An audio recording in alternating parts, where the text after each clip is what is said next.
Feed the beast. People don't know me. My name's Ted Davies. I'm an artist author, and I'm best known for my book Retrieve as well as Grim 101.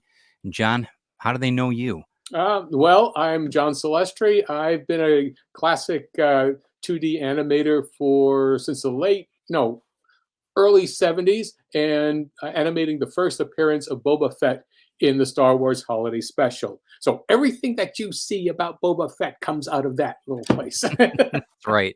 We're going to be doing small little episodes of a practice, both of our practices, but mainly we're going to be working it off of the ash can that's going to be available. You'll find the link in the description. You can get a PDF there for purchase. And I think it's going to be a really, really good setup.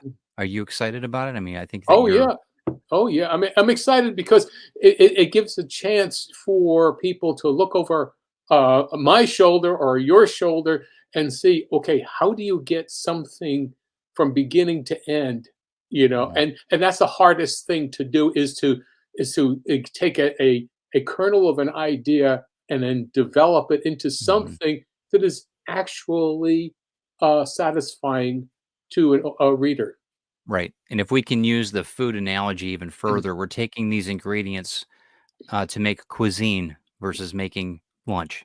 We're Yeah. trying to make it so that it's one step more, but we're going to do it in a format that's easy. And it's Right. it's a way that it's a guideline versus the absolute way you have to do it. But it's going to be from a perspective of both of ours of how we learn. But we're going to go with the guideline of the ash can that you produced. Right. Would you like me to bring that up now, and then we Yes, can please. discuss that? Yes. Okay. Okay.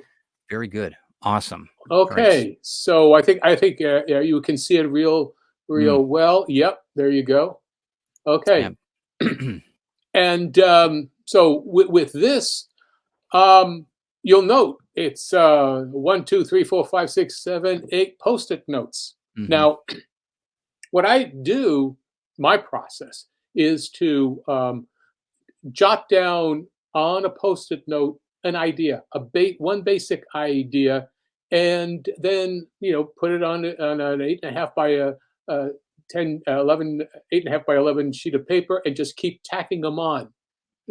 And these are just the beginnings.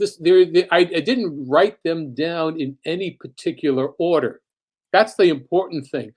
I was just writing down ideas to get them down out of the mind and Yes. on into the reality. Yeah. Yes. Yeah. And I wasn't trying to develop anything yet. I wanted to know what was the ending going to be like, which is the big thing. And then sometimes you get a beginning idea, then sometimes you get a middle idea, and then sometimes you get something that's even developed a little bit more, and then you have a character. It could be either a plot point or a character point or some image that you want, or they're all different ideas, but you haven't written anything. You've just put ideas together. Very good. And you said that they don't have to be in any certain order. And No. that's the way I do too. I have a beginning and an end, and then I maneuver.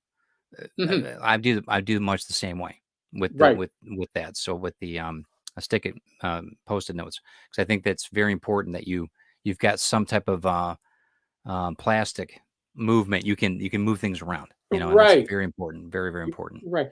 And I think that at this beginning part of it, I know how many pages approximately I want the story to be. And so you have to kind of start thinking, and I'm only talking about comic books at this point. Correct. In comic books, you have a page that to me, has to have a beginning, middle, and end. And every ending is leading to every last panel or so leads to the next page, which is the beginning, the panel, and to something. That way, you have this idea of developing up and down, and so on and so forth. Because, and it's not just a matter of just stopping in the mid thought and then turning the page to complete the thought. No, there's a difference. It's it's completing a thought with the expectation of Mhm. what's going to happen That next. anticipation of the Hmm. page, yes, I agree. Yeah, that Yes, not necessarily cliffhanging, but, yeah, I understand what you're saying. right. That's cool. Yeah. And so when you do it, like Ted, Mhm. when you're putting an idea like at this stage, is there anything different that you do in particular? And I'll have probably if we say a comic book is around 20 some odd pages, I'll try Right. to do it. I don't necessarily do a cliffhanger, if you want to call it that, every page, Hmm. but I'll do something to where it's building up maybe every fourth page to Hmm. where it's like, oh, okay, now I want to turn that page. Right. Just the real subtle, like watch the first step. It's a doozy, maybe, but Eh, then every fourth page or so, I start really getting it to the point where it's you really want to turn that page. But that's just me. That's right. just my type of guide, my guide. But Right. Okay. Yeah. yeah, Okay. do you do Well, it every page? Are you set up that every page as well? well, because of the visuals, Hmm. okay, and this is how I'm working it. Even if the visual is, I don't, I want the visual to entice you to turn the page, Got it. and that is the thing. You lead to the next. It doesn't have to be an explosion. It just could be like the characters walking off the Right. off the panel and say, Right. "Well, where are you going?"